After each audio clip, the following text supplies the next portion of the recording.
Welcome back. Well, we know all about the problems that seasonal allergies can cause in the bluegrass, one of the allergy capitals of the world, but millions of people have food allergies, and some folks have no idea that certain foods just don't agree with them for medical reasons. And here to tell us more about allergies when it comes to the food that you eat, we welcome from Abundant Living Medical Clinic, Michael Betts, and also Dr. Phil Roberts. Thank you both so much for being with us today. It's always great to be here. Absolutely. I'm a parent of a child with the food allergies, and so I'm well aware of how much problem it can cause, especially if you're trying to keep it out of a diet. But another issue that it seems with a lot of folks, they have food allergies and really don't even know that it's an issue. They know some foods may not agree with them, but they don't know why. And that's something that you guys can help out with, right? Absolutely. You know, it's interesting. A lot of people will have food allergies and they'll get headaches, skin rashes, hives. They'll get diarrhea, bloating. Some people even have asthma. And they don't equate it as being something they're putting in their mouth each day that's making this worse. I think there's a common misconception out there. People assume if they had a food allergy that they're going to have a severe reaction, that they're going to stop breathing, that they're going to have an emergency situation, and that's not always the case for everybody. It's not. About 200 people unfortunately die each year from an anaphylactic food allergy reaction, which is really sad. But a lot of times it can be less than that, like we were talking about. It can really affect you. It affects how you feel, your metabolism, and it just makes life really yucky. And what's the key in figuring out what's causing the problem for you and how to address it? You can do testing. Basically, we've set up to do blood testing.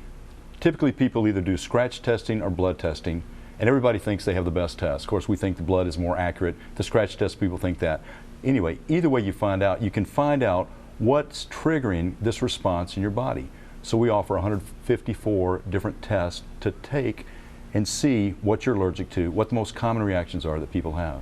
And we have a list of those now, and these are some of the things that you probably have heard or maybe know people that have reactions to some of these things. These are what tends to pop up in a lot of tests, right? Absolutely. Yeah, there are about 8 things that are the main problematic things that people have. Milk, dairy products, eggs, peanuts, tree nuts, soy, wheat, fish, and shellfish. Those are the big 8 that most people react to.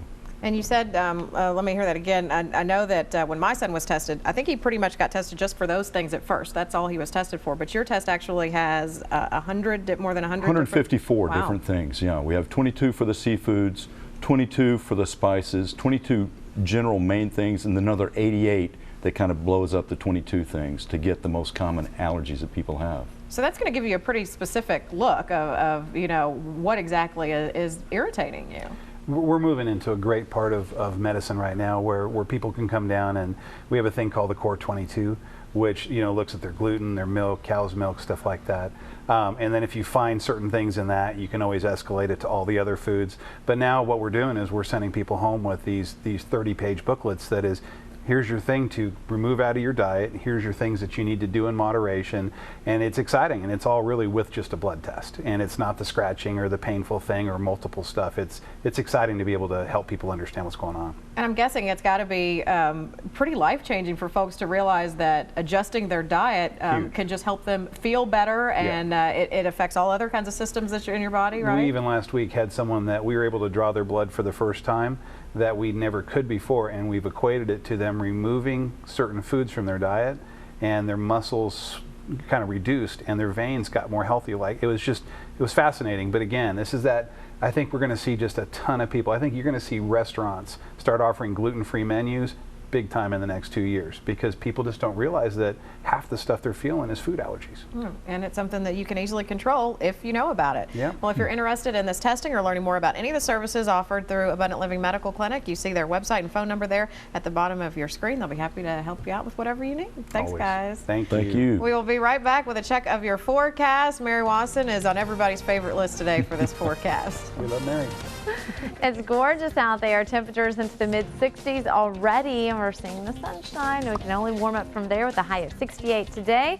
Tomorrow, much the same, just a little bit of rain sprinkled in. I'll show you that full forecast coming right up after the break.